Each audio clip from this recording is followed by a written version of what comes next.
योहानकृत शुभवर्तमान अध्याय 20 वचन 28 ते 29. मी वचन वाचते.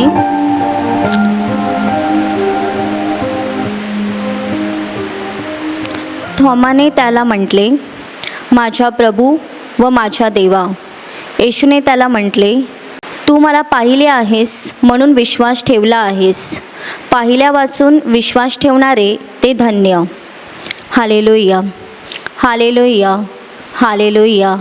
माझ्या प्रिय भावांनो आणि बहिणींनो, या वचनामध्ये आपण वाचलं, या वचनामध्ये येशू ख्रिस्त त्याचा शिष्य थोमा याला सांगत आहे की तू मला पाहिला आहे म्हणून तू माझ्यावर विश्वास ठेवत आहे. पण पुढे तो सांगत आहे, पाहिल्या वाचून जे विश्वास ठेवतात ते धन्य. माझ्या प्रिय भावांनो आणि बहिणींनो, हा प्रसंग त्या काळाचा आहे ज्या वेळेला येशू ख्रिस्ताला क्रूसावर खिळून मारण्यात आलं. संपूर्ण मानवजातीच्या पापांसाठी येशू ख्रिस्ताने स्वतःचं बलिदान त्या क्रूसावर दिलं आणि क्रूसावर बलिदान दिल्यानंतर तो तिसऱ्या दिवशी गौरवाने जिवंत झाला. आणि जिवंत झाल्यानंतर त्याचे शिष्य एकत्र खोलीमध्ये दारं लावून बंद एका खोलीमध्ये बसले होते, कारण त्यांना भीती वाटत होती की ज्या यहुदी लोकांनी येशू ख्रिस्ताला क्रूसावर खिळून मारलं ते आम्हाला पण मारतील, म्हणून त्या भीतीने ते त्यांच्या घरातले दारं बंद करून एका रूममध्ये एकत्र होऊन बसले होते. आणि तिसऱ्या दिवशी ज्यावेळी येशू ख्रिस्त जिवंत झाला त्याच दिवशी संध्याकाळी खोलीचे दार बंद होते आणि त्या खोलीचे दार बंद असताना येशू ख्रिस्त घरामध्ये आला, त्यांच्यासमोर प्रकट झाला आणि येशूने त्यांना सांगितलं की तुम्हा शांती असो. हे पहिल्यांदा येशू ख्रिस्ताचं दर्शन झालं. त्यावेळेला थोमा तिथे नव्हता. येशू ख्रिस्ताचा जो हा शिष्य आहे थोमा, तिथे तो नव्हता. बाकीचे शिष्य होते पण थोमा नव्हता. आणि येशू ख्रिस्ताने ज्यावेळी पहिल्यांदा दर्शन दिलं त्यावेळी थोमा नसल्यामुळे दुसऱ्या दिवशी त्याचे इतर शिष्य त्याला सांगत होते की काल आम्ही प्रभूला पाहिलं, प्रभू जिवंत झालेला आहे हे आम्ही प्रत्यक्षात पाहिलं. पण थोमा त्या बोलण्यावर विश्वास ठेवत नव्हता. तो म्हणाला की ज्या वेळेपर्यंत मी येशू ख्रिस्ताच्या हातावर जिथे खिळे ठोकलेले आहेत तिथे मी माझे बोट घालून पाहिल्याशिवाय आणि येशू ख्रिस्ताच्या कुशीमध्ये जिथे भाला गोपसला होता तिथे हात लावून पाहिल्याशिवाय मी विश्वास ठेवणार नाही, असं थोमाने सांगितलं. आणि बायबल म्हणते, योहानाच्या शुभवर्तमानामध्ये लिहिलेलं आहे की 8व्या दिवशी ज्यावेळी शिष्य एकत्र खोलीमध्ये होते त्या वेळेला थोमा पण त्यांच्याबरोबर होता. आणि त्यावेळी येशू ख्रिस्त पुन्हा प्रकट झाला आणि येशू ख्रिस्ताने पुन्हा सांगितलं तुम्हाला शांती असो. आणि त्यावेळी येशूने थोमाला सांगितलं की माझ्या हाताकडे बघ, जिथे खिळे ठोकलेले आहेत तिथे तुझे बोट लाव आणि तुझा हात पुढे कर आणि माझ्या कुशीमध्ये जिथे भाला गोपसला होता तिथे हात लावून पहा आणि अविश्वासी असू नकोस तर विश्वास ठेवणारा ऐस, असं येशूने स्वतः थोमाला सांगितलं. माझ्या प्रिय भावांनो आणि बहिणींनो, आणि पुढे जे आपण वचनात वाचलं, थोमा येशू ख्रिस्ताला सांगत आहे की माझा देवा, माझा प्रभू. हे जे तो या वचनात सांगत आहे की माझा प्रभू व माझा देव, त्यावेळी येशू ख्रिस्त थोमाला सांगत आहे की तू मला पाहिला आहेस म्हणून तू माझ्यावर विश्वास ठेवतो, पण न पाहिल्या वाचून विश्वास ठेवणारे धन्य आहेत. Hallelujah, hallelujah, hallelujah. माझ्या प्रिय भावांनो आणि बहिणींनो, न पाहिल्या वाचून विश्वास ठेवणारे धन्य तो आपल्याविषयी सांगत आहे, कारण आपण येशू ख्रिस्ताला अजूनही पाहिलेलं नाही आहे. 12 प्रेषितांनी येशू ख्रिस्ताला पाहिलं. येशू ख्रिस्त इस्रायल देशमध्ये येशू ख्रिस्त इस्रायल देशामध्ये जन्माला आला. त्या काळातल्या लोकांनी येशू ख्रिस्ताला पाहिलं, पण त्यानंतर त्याचे 12 प्रेषित जे सुवार्ता सांगत जगभरात फिरले, त्या जगभरातल्या लोकांनी येशूला पाहिलं नाही, पण ते येशूच्या नावावर विश्वास ठेवत आहे. आज ते येशू ख्रिस्ताच्या नावावर विश्वास ठेवून पापाची क्षमा मिळवत आहे आणि त्यांचं तारण होत आहे. आणि इथपर्यंत की जो येशू ख्रिस्ताच्या नावावर विश्वास ठेवतो त्या प्रत्येकाला तो अनंत जीवन देतो, त्या प्रत्येकाचं जीवन तो बदलतो. माझ्या प्रिय भावांनो आणि बहिणींनो, आपण जरी देहरूपाने आपल्या मानवी डोळ्याने येशू ख्रिस्ताला पाहिलेलं नाही आहे, तरी आपला विश्वास आहे की तो आहे आणि तो आपला मुक्तिदाता आहे. आणि आपण हा विश्वास ठेवलेला आहे की 2000 वर्षापूर्वी त्याने माझ्यासाठी क्रूसावर रक्त वाहिलेलं आहे. त्याने माझ्या पापांची शिक्षा त्याने क्रूसावर घेतलेली आहे. 2000 वर्षापूर्वी आपल्यापैकी कुणीच या पृथ्वीवर नव्हतं. आपण 2000 वर्षापूर्वी येशू ख्रिस्त या पृथ्वीवर आला आणि त्याने हे सर्व काही मानवी रूपात घडून आणलं. पण तो स्वतः 2000 वर्षापूर्वी आला आणि आपण मात्र आत्ता त्याच्या नावावर विश्वास ठेवत आहोत. त्या वेळेपासून येशू ख्रिस्त जन्माला आला, त्यानंतर इसवी सन सुरू झालं आणि आपण आता 2023मध्ये आहोत, 2026मध्ये आहोत आणि 2026मध्ये आपण आहोत. आणि इतका काळ 12 प्रेषितांनी येशू ख्रिस्ताची सुवार्ता जगभरामध्ये पोहोचवली. आणि जो येशू ख्रिस्ताच्या नावावर विश्वास ठेवतो, जो येशू ख्रिस्ताला आपला प्रभू, आपला तारणारा म्हणून स्वीकारतो, त्या प्रत्येकाला पापाची क्षमा मिळते. आणि त्या प्रत्येकाला पापाची क्षमा मिळाल्यानंतर देव त्याच्या जीवनामध्ये अद्भुते करतो, त्याच्या जीवनामध्ये चमत्कार करतो. त्याच्या जीवनातून जे काही वाईट आहे ते सगळं वाईट येशू ख्रिस्त काढतो आणि त्याचं जीवन आशीर्वादित करतो. आणि येशू ख्रिस्त आपल्याला सांगत आहे, पाहिल्या वाचून विश्वास ठेवणारे धन्य आहेत. आपण येशू ख्रिस्ताला जरी पाहत नाही आहोत तरी आपला विश्वास आहे की तो आहे आणि तो जिवंत आहे. माझ्या प्रिय भावांनो आणि बहिणींनो, खूप लोकांना असं वाटतं की येशू ख्रिस्त हा फक्त एक चांगला गुरु होऊन गेला, तो चांगला माणूस होऊन गेला. पण तो माणूस नाही आहे आणि तो गुरुही नाही आहे, तर तो जिवंत देवाचा पुत्र आहे. तो इस्रायल देशमध्ये आला, त्याने जे काही अद्भुते केले त्यातून त्याने सिद्ध केलं की तो स्वतः देव आहे. मानवी रूपात मानवाला सगळ्या गोष्टीला मर्यादा आहेत, पण येशू ख्रिस्ताला कोणती मर्यादा नव्हती. माझ्या प्रिय भावांनो आणि बहिणींनो, आपल्याला एखाद्या माणसाला बरं करण्याची आपल्यामध्ये शक्ती नसते. आपल्याला एखाद्या माणसाने सांगितलं की मी आजारी आहे, दुःखी आहे, संकटात आहे, त्यावेळी आपण त्याचं सांत्वन करू शकतो, आपण त्याला धीर देऊ शकतो, पण आपण त्याला बरं करू शकत नाही. पण बायबल म्हणते येशू ख्रिस्ताने जे 10 कुष्ठरोग्यांना शुद्ध केलं, ते मानवी रूपात ते चमत्कार पाहिलं ते अशक्य आहे. कारण कुष्ठरोगी म्हटला की आपण कोणीच त्याच्या बाजूला जात नाही. कुष्ठरोग असलेल्या व्यक्तीच्या शरीरातून अतिशय दुर्गंधी येते, त्याच्या शरीराला अतिशय जखमा असतात आणि त्याच्या सहवासात उभं राहणं किंवा त्याच्याशी बोलणं हे देखील माणसाला सहन होत नाही. आणि खूप लोकांना भीती वाटते की आजारी व्यक्तीच्या जवळ गेल्याने आपल्याला पण तो आजार होईल. आणि कुष्ठरोग्यांच्या जवळ तर खूप जण जायला देखील घाबरतात. आणि 10 कुष्ठरोगी येशू ख्रिस्ताकडे आले आणि त्याला विनवणी करायला लागले की प्रभूजी आमच्यावर दया करा आणि आम्हाला बरं करा. त्यावेळी येशू ख्रिस्ताने सांगितलं की तुम्ही पहिल्याने याचकांना जाऊन दाखवा. आणि याचकांना दाखवायला सांगितल्यावर ते 10 कुष्ठरोगी वाटेने निघाले आणि वाटेत जात असतानाच ते 10 जण शुद्ध झाले.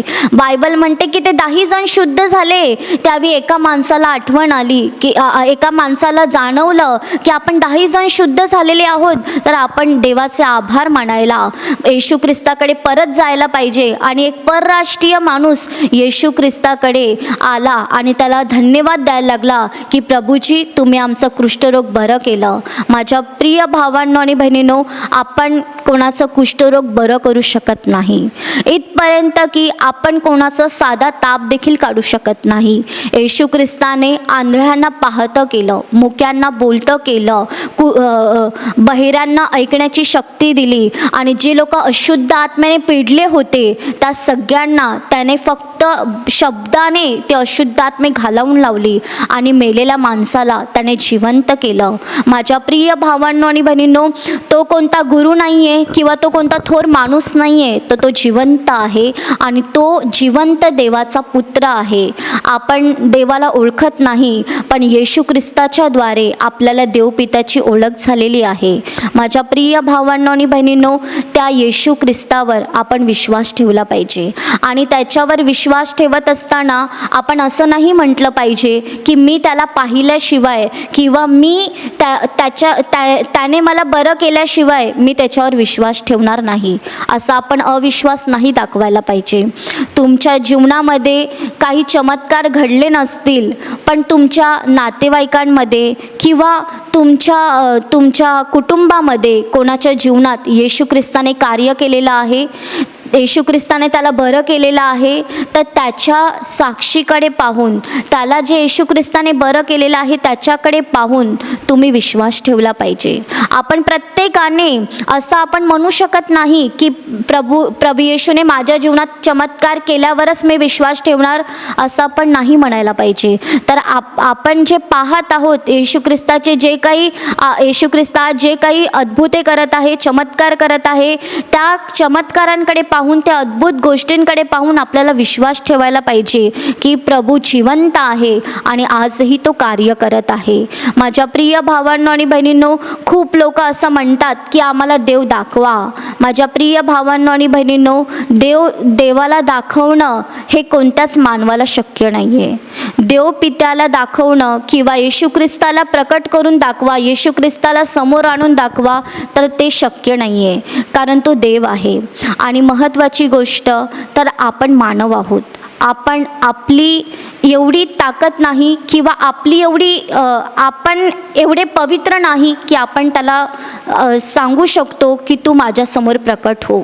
माझ्या प्रिय भावांनो आणि बहिणींनो, देव पवित्र आहे आणि त्याच्या पवित्रतेचे वर्णन आपण कशानेच करू शकत नाही. प्रकटीकरणाच्या पुस्तकात लिहिलेलं आहे की देव इतका प्रकाशमान आहे की त्याच्या प्रकाशासमोर कोणताच प्रकाश टिकू शकत नाही. मी तुम्हाला साधंच उदाहरण सांगते. आपण सूर्याकडे पाहतो, पण सतत अर्धा तास आपण सूर्याकडे पाहू शकत नाही. जर आपण सतत सूर्याकडे पाहायला लागलो तर आपल्या डोळ्यासमोर अंधारी येते. जर ज्या देवाने सूर्य निर्माण केलेला आहे त्या सूर्याकडे आपण सतत पाहू शकत नाही, तर आपण देवाकडे कसे पाहू शकतो? तो तर त्याहून विशेष प्रकाशमान आहे. सूर्य त्याच्या शब्दाची निर्मिती आहे आणि सूर्याला देवाने निर्माण केलेला आहे. जर आपण त्या निर्मितीलाच पाहू शकत नाही तर निर्माणकर्त्याला आपण कसं पाहणार? माझ्या प्रिय भावांनो आणि बहिणींनो, देव या जगात प्रकट होईल ज्यावेळी त्याला प्रकट व्हायचं आहे. येशू ख्रिस्त पुन्हा एकदा येणार आहे, त्यावेळी आपण सगळेच त्याला पाहणार आहोत. तो आत्ता ज्यावेळी पृथ्वीवर येईल त्यावेळी तो इस्रायल देशमध्ये येईल असं नाही आहे, तर प्रत्येक डोळा त्याला पाहिल असं बायबल म्हणते. की आता तो येईल त्यावेळी तो आकाशातून सरळ येणार आहे, मेघासहत येणार आहे, त्याला प्रत्येक डोळा पाहणार आहे. पण तो येणार त्यावेळी तो त्याच्या इच्छेने येणार, म्हणजे त्याला देवपिता या जगात न्याय निवाडा करण्यासाठी पाठवेल त्यावेळी तो येणार. पण आत्ताच आपण सांगू शकत नाही की येशू ख्रिस्त मला दाखवा, येशू ख्रिस्त मला प्रकट करून दाखवा, देवपिता मला समोर आणून दाखवा. माझ्या प्रिय भावांनो आणि बहिणींनो, आपण देवाला पाहू शकत नाही, कारण आपण पापी आहोत आणि अपात्र आहोत त्याला पाहण्यासाठी. पण तो आपल्या पापांची आपल्याला क्षमा देतो आणि त्याच्या महान योजनेनुसार तो आपल्याला प्रकट होणार आहे. माझ्या प्रिय भावांनो आणि बहिणींनो, येशू ख्रिस्ताचे शब्द अतिशय मौल्यवान आणि महत्त्वाचे आहेत. येशू ख्रिस्त या वचनामध्ये आपल्याला सांगत आहे, पाहिल्या वाचून जे विश्वास ठेवतात ते धन्य, आणि ते आपण आहोत. आपल्याला येशू ख्रिस्त सांगत आहे की पाहिल्या वाचून विश्वास ठेवणारे धन्य. आपण येशू ख्रिस्ताला मानवी डोळ्याने पाहिलेलं नाही आहे, पण आपला विश्वास आहे की तो जिवंत आहे. आपला विश्वास आहे की तो आमचा प्रभू आहे, तो आमचा मुक्तिदाता आहे. त्याने आमच्यासाठी क्रूसावर रक्त वाहिलेलं आहे, ज्याद्वारे आम्हाला पापांची क्षमा मिळते. आणि आमचा विश्वास आहे की आता जरी आम्ही देहरूपात त्याला पाहत नाही आहोत, तरी मेल्यानंतर आम्ही सदा सर्व काळ त्याला पाहणार आहोत, कारण स्वर्गात तोच आम्हाला घेणार आहे. Hallelujah, hallelujah, hallelujah, hallelujah. माझ्या प्रिय भावांनो आणि बहिणींनो, असं कधीच म्हणू नका की येशू ख्रिस्ताने माझ्या जीवनात काही कार्य केलं नाही, माझ्या जीवनात काही अद्भुते केले नाही, तर मी कसं येशूवर विश्वास ठेवू? ज्या वेळेपर्यंत येशू ख्रिस्त माझ्या जीवनात कार्य करणार नाही त्यावेळेपर्यंत मी विश्वास ठेवणार नाही. असं चुकीचं समज करून घेऊ नका किंवा अशा चुकीच्या गोष्टींमध्ये राहू नका. तर तुमच्या अवतीभोवती जे काही येशू ख्रिस्त चमत्कार करत आहे तुमच्या कुटुंबामध्ये तुमच्या कुटुंबामध्ये, तुमच्या नातेवाईकामध्ये येशू ख्रिस्त जे काही कार्य करत आहे त्या कार्याकडे पाहून येशूवर विश्वास ठेवा. नाहीतर काही जण असे पण असतील, खूप वर्ष झाले ते प्रार्थनेसभेला जातात, पण प्रार्थनेसभेला जात असताना पण त्यांची एखादी मागणी पूर्ण होत नसेल तर त्यांना शेवटी असं वाटत असेल की खरंच येशू ख्रिस्त जिवंत आहे का, येशू ख्रिस्त आमच्यावर प्रेम करतो का. माझ्या प्रिय भावांनो आणि बहिणींनो, तुम्हाला जर येशू ख्रिस्तावरच्या विश्वासावर संशय निर्माण होत असेल तर तुमचा संशय काढून टाका आणि पूर्ण अंतःकरणाने येशूवर विश्वास ठेवा. विश्वास ठेवा की तो जिवंत आहे आणि तो आपल्यापैकी प्रत्येकावर प्रेम करत आहे आणि योग्य वेळेला तो आपल्या जीवनामध्ये काम करेल. जरी आता आपण त्याला मानवी डोळ्याने पाहत नाही आहोत तरी एक दिवस आपण त्याला नक्की पाहणार आहोत. आणि खूप लोकांना, आपण जे येशू ख्रिस्तावर विश्वास ठेवतो त्या लोकांना खूप जण हसतात. खूप लोक म्हणतात की हे येशूवर विश्वास यांनी येशूवर विश्वास ठेवला आहे आणि यांच्या जीवनात ही दुःख आणि समस्या आहेत. खूप लोक विश्वास ठेवणाऱ्या भावा-बहिणींचा अपमान करतात. तर त्यांच्या चुकीच्या शब्दांकडे पाहून तुमचा विश्वास कमी होऊ देऊ नका. जे तुम्हाला सतावतात किंवा तुमचा येशूवर विश्वास ठेवल्यामुळे तुम्हाला हसतात किंवा तुम्हाला कमी लेखतात, त्यांच्याकडे पाहू नका. कारण आता ते तुम्हाला त्रास देताना दिसत आहेत, आता ते तुम्हाला तुच्छ लेखताना दिसत आहेत, पण एक दिवस असा येईल ज्यावेळी आपला गौरवाचा प्रभू प्रकट होईल. आणि ज्यावेळी आपला गौरवाचा प्रभू प्रकट होईल त्यावेळी त्यांना समजेल की खरोखर यांनी देवावर विश्वास ठेवला आणि त्याद्वारे येशू ख्रिस्ताने आपल्याला जे जीवनाचं मुकुट द्यायचा ठरवलेला आहे त्या मुकुटाकडे आपण जाऊ. त्या मुकुट आपल्याला येशू ख्रिस्त देईल. त्यावेळेला जे आपल्यावर हसत होते, जे आपली निंदा करत होते, जे आपल्याला तुच्छ लेखत होते, ते स्वतः बघतील की देवाने यांना किती मोठे गौरव दिलेले आहेत आणि त्यावेळी ते हसणार नाही, त्यावेळेला ते आपली निंदा करू शकणार नाही, तर त्यावेळेला ते स्वतः शोक करतील की आम्ही देवावर विश्वास ठेवला नाही. माझ्या प्रिय भावांनो आणि बहिणींनो, म्हणून महत्त्वाची गोष्ट एकच आहे, पाहिल्या वाचून विश्वास ठेवणं महत्त्वाचं आहे. जरी आपण आपल्या डोळ्याने पाहत नाही आहोत तरी आपला विश्वास आहे आणि विश्वास आहे हा तर खरा, पण आपण आपल्या आत्मिक जीवनामध्ये, आपण आपल्या व्यक्तिगत जीवनामध्ये देखील येशू ख्रिस्ताचं प्रेम अनुभवत आहोत.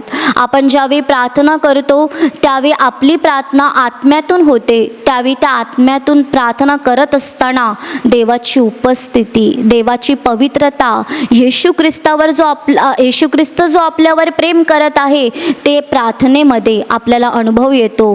तो तुम्हालाही येत असेल. तुम्ही ज्यावेळी व्यक्तिगत प्रार्थना करता, कुटुंबाची प्रार्थना करता, त्यावेळी तुम्ही अनुभव घेत असाल की तुमच्या घरामध्ये एक वेगळी शक्ती काम करत आहे आणि पवित्र देवाची ताकद तुमच्या कुटुंबाला संरक्षण देत आहे, आपल्यापैकी प्रत्येकाला संरक्षण देत आहे, हे आपल्याला जाणवत असते.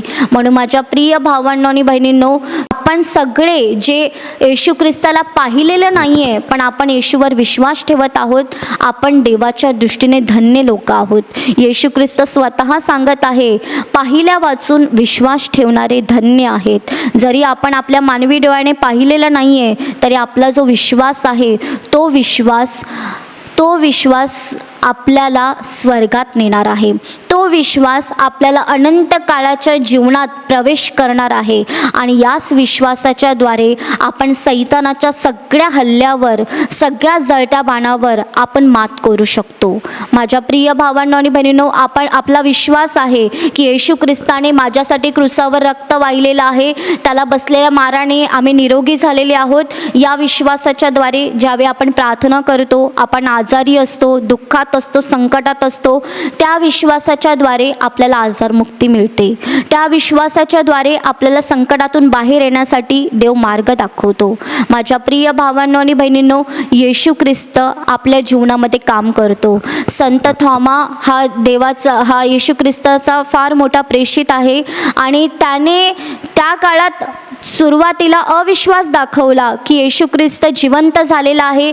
त्याच्या दुसऱ्या शिष्यांनी सांगितलं, त्यावेळी ज्यावेळी त्याने थोडा अविश्वास दाखवला, पण ज्यावेळी येशू ख्रिस्त त्याला प्रकट झाला आणि येशू ख्रिस्ताने सांगितलं, माझ्या हाताकडे पहा जिथे खिळे ठोकलेले आहेत, माझ्या कुशीमध्ये हात घालून बघ जिथे भाला खोपसला आहे. आणि ज्यावेळी त्याला देवाने सांगितलं अविश्वासी असू नकोस तर विश्वास ठेवणार आहेस, त्यावेळी थॉमाने स्वतः सांगितलं माझा प्रभू माझा देवा, असं थॉमा स्वतः सांगत आहे. आणि संत थॉमा हा प्रेषित भारतामध्ये आला आणि भारताच्या केरळ या राज्यामध्ये त्याने खूप मोठं देवाचं काम केलं. आज आपण पाहतो की केरळचे लोक विश्वासी आहेत, पण केरळच्या लोकांना विश्वासी करण्यासाठी थॉमाने स्वतःचं रक्त वाहिलेलं आहे. त्याने तिथे पुष्कळ लोकांना सुवार्ता सांगितली आणि केरळची लोक थॉमाद्वारे येशू ख्रिस्ताकडे वळाले आणि त्यांचं तारण झालं. माझ्या प्रिय भावांनो आणि बहिणींनो, संत थॉमा याला चेन्नईमध्येच मारण्यात आलं, भाला घोपसून त्याला मारण्यात आलं, पण त्याने येशू ख्रिस्ताच्या नावाचा प्रचार केला. ज्यावेळी त्याने येशू ख्रिस्ताकडे सुरुवातीला त्याने थोडा अविश्वास दाखवला, ज्यावेळी येशू ख्रिस्त मरण पावल्यानंतर आपल्या पण जीवनात अशा गोष्टी घडतात.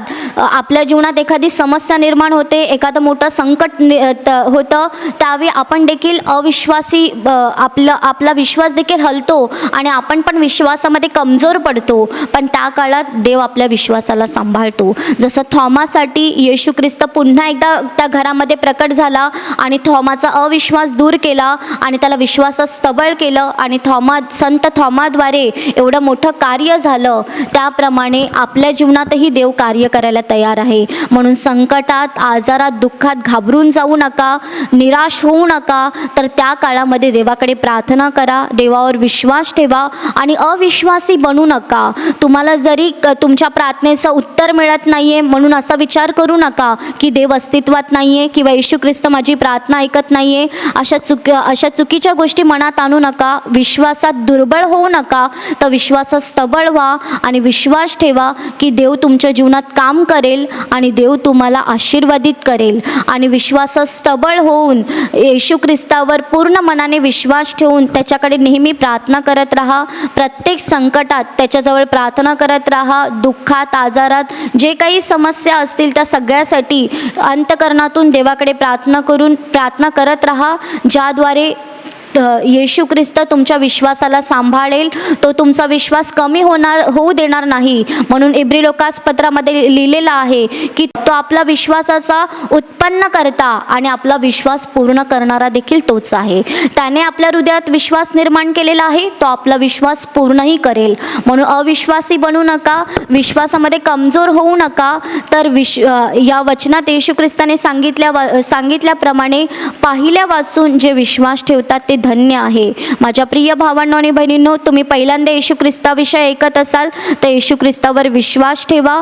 तो आपला प्रभू आणि आपला तारणारा आहे. तो आपल्यासाठी त्याने क्रूसावर रक्त वाहिलेला आहे आणि जो कोणी येशू ख्रिस्तावर विश्वास ठेवतो त्याला पापांची क्षमा होते, इथपर्यंत की त्याला पापांची क्षमा होते आणि मेल्यानंतर येशू ख्रिस्त स्वतः त्याला स्वर्गात घेणार आहे. म्हणून माझ्या प्रिय भावांनो आणि बहिणींनो, देवावर विश्वास ठेवा. तुमचा विश्वास जर कमी होत असेल संकटामुळे, दुःखामुळे, आजारामुळे, तर विश्वास कमी होऊ देऊ नका. विश्वासात स्थिर उभे राहा आणि देवावर सतत प्रेम करत राहा. आणि येशू ख्रिस्ताने आपल्याला सांगितलेलं आहे की पाहिल्या वाचून विश्वास ठेवणारे धन्य ते आपण आहोत. आपण सगळेजण एक दिवस धन्य होणार आहोत, कारण आपण येशू ख्रिस्ताला पाहिलं नाही आहे, पण आपण त्याच्यावर विश्वास ठेवत आहोत आणि त्याच विश्वासाच्या द्वारे देव आपल्याला स्वर्गात घेणार आहे, आपल्याला अनंतकालचं जीवन देणार आहे. Hallelujah, hallelujah, hallelujah. आता मी तुमच्यासाठी प्रार्थना करणार आहे. तुमच्या शरीराच्या ज्या भागाला आजार असेल तिथे हात ठेवा. तिथे हात ठेवणं शक्य नसेल तर तुमच्या छातीवर हात ठेवा आणि विश्वास ठेवा की या घडीला प्रभू तुम्हाला स्पर्श करेल आणि तुमच्या शरीरातले आजार, जीवनातले दुःख तो काढून टाकेल. प्रभू येशूच्या नावाने तुमच्या शरीरातले सगळे आजार या घडीला निघून जाओ. तुमच्या जीवनातली सगळी दुःख, संकट, समस्या प्रभू येशूच्या नावाने नष्ट हो. या घडीला प्रभूची दया तुमच्यावर हो आणि सैतानाच्या बंधनातून प्रभू येशू ख्रिस्त तुम्हाला मुक्त करो. तुमच्या जीवनामध्ये जे काही सैतानाची शक्ती काम करत आहे त्या सगळ्या सैतानी शक्तीपासून प्रभू येशू ख्रिस्त तुम्हाला मुक्त करो. या घडीला स्वर्गातून महान देवाचं सामर्थ्य तुमच्यावर येऊ, प्रभू येशूचा स्पर्श तुम्हाला हो आणि प्रभू येशू ख्रिस्त तुम्हाला उत्तम आरोग्य देव. तुमचं जीवन त्याच्या प्रकाशाने आणि त्याच्या स्वर्गीय सामर्थ्याने भरून काढो. आमीन.